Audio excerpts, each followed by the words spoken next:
sensational. Welcome to Over 50, So What? I'm Carol O'Halloran. If you're not feeling fabulous yet, wait till after the 5-minute fitness segment and you will feel more fabulous if you join in, even if you're doing it sitting down.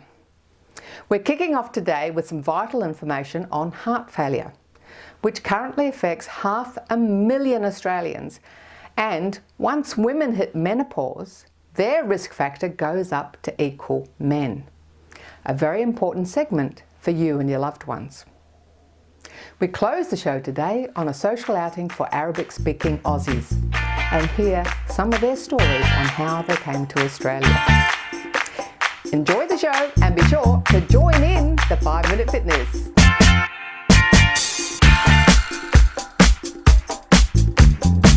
Current estimates are that over 500,000 Australians are currently living with heart failure. Heart failure can happen to anyone, even you. And to help prevention, diagnosis and treatment, the Understanding Heart Failure Guide was launched earlier this year. The driving force behind this guide is Tanya Hall, CEO and founder of Hearts4heart.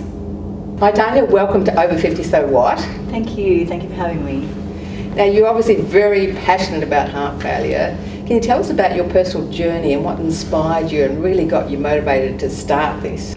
Yes, look, so I've lived with heart disease all of my life. I had my first open heart surgery when I was 9 years old, and then later in life I started having problems again, and when I looked for information and support, there wasn't anything available, and so I knew what was available in terms of other charities. And the more people that I asked, the more people that said, look, there's such a huge need for this, but there's nothing available. So I thought I would start a website and provide peer support and education to other patients who were going through a similar journey, and launched Hearts4heart. And then 3 months later, my dad died of heart failure because he didn't get his heart checked. Oh, your own father, even with your history, Yes. wasn't being proactive. I hope all the viewers are listening on to that, because it's all about being proactive. Absolutely, and he was only 59 years old, and once again, had he had his heart checked, that he could possibly still be with us today. Well, that's why we're talking today, because we could save many, many thousands of lives. Absolutely. And the guide sounds fantastic. To kick off with, can you just explain what heart failure is? Yeah, so look, heart failure doesn't mean that your heart has stopped. It just means that your heart is failing to keep up with the body's demands. And so when that happens, that can obviously lead to either stroke or possibly death. And so early diagnosis is really critical to obviously managing the condition, doing what we can as patients to make any lifestyle factors, but most importantly to get onto the appropriate treatment. So part of it is recognising some of the symptoms. Can you just run us through sort of like 5 of the general symptoms that someone might experience, like your dad might have experienced? Persistent coughing or wheezing, needing pillows to prop yourself up when you're sleeping at night, swelling of the ankles, rapid weight gain. There are some of the things to look out for, but again, sometimes with some of the heart conditions like heart failure, it can be mistaken as just getting older. So it's really important that we're speaking to our GP if you are experiencing any of these symptoms, but also if you're over the age of 65 to ask for a heart check. Yeah, that's the tricky thing. A lot of people don't realise that your risk goes up the older you get. That's exactly right. I mean, obviously you can have heart disease at any age. Yes. But absolutely the risk increases as you get older.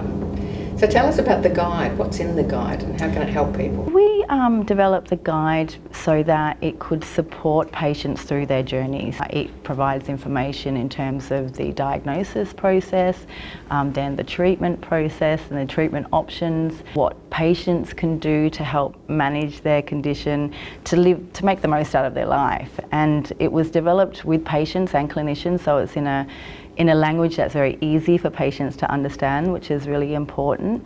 And I think we all have a role to play in our own health, and once again to make the most out of our lives. And what about people that aren't currently living with it though, but that they need to be aware?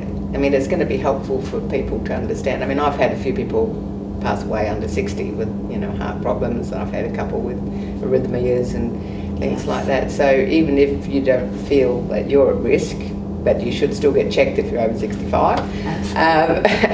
It's good education for all of us to be aware in our loved ones. Absolutely, and that's why we run the National Awareness Weeks, because we really want to highlight the symptoms once again, but not everybody has symptoms, and so again it's really important to be speaking to our GP if you're concerned, and even if you're under the age of 65, if they have any concerns, speaking to your GP, asking for a heart check, and also asking them to listen to your heart as they're doing the heart check is really crucial, because it can save your life.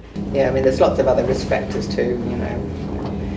Absolutely. So obviously smoking and drinking and the usual, you know, cholesterol, cholesterol, blood pressure. Absolutely, diabetes. You know, they all absolutely play a factor. But then there are some conditions that can be genetic and other factors. So, you know, again, I think it's just really important that we're just more conscious of our heart, and that we are speaking to our GP when we have the opportunity to have our heart checked. And to tell us more about this, we're chatting with cardiologist Dr John Amarena from University Hospital, Geelong.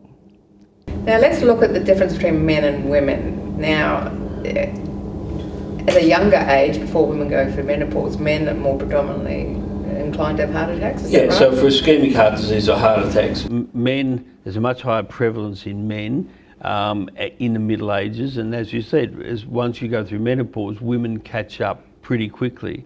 And that's one of the problems, is that there's it's under-recognised that women can have heart disease, particularly as they get older. So they say, oh, I've got a bit of indigestion, I'm just a bit flat.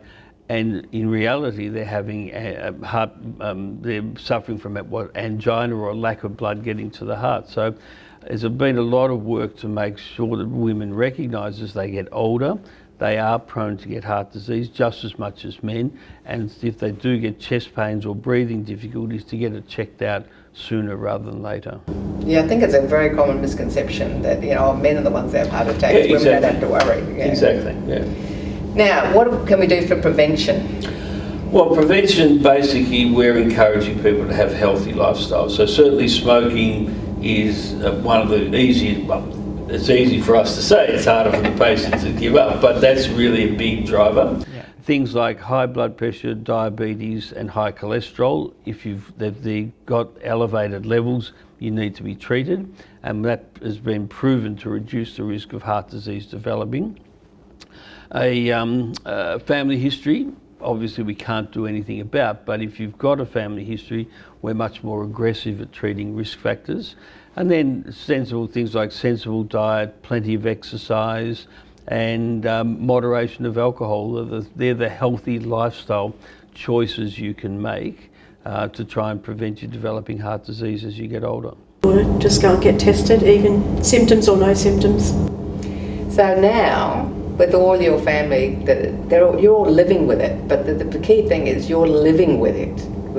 You know, if you hadn't taken action, you hadn't got the help, you may not be living with it. That's correct, and that's why it's so important. Yeah. So it really is a life and death thing, you know. It is. So look, take action. You know, when you first get diagnosed, it's scary because you just don't know what the future holds. You don't know. So, you know, and you have to treat it seriously, and you know, being active, like I say, lifestyle and healthy lifestyle if possible. That's really important as well. Like you said, it's a bit scary when you first get diagnosed. So how's Hearts4heart helped you with that process? They do an amazing job, and you know, like just reading the book, the Heart Guide, it was just sort of made me realise certain things that I didn't even know. Yeah, because you get bombarded with all these things, and there's an easy way to understand what's happening to you and what the pathway forward is going to look like. Because there's so many things that you don't know about heart failure, and it's been wonderful, really. So they do an amazing job. Yeah. Thanks for watching our TV show. Be sure to hit subscribe, and then you'll never miss an episode. Jump on Facebook, join our group, get in on the fun, fitness, wellness and inspiration. I'm Carol, over 50. So what?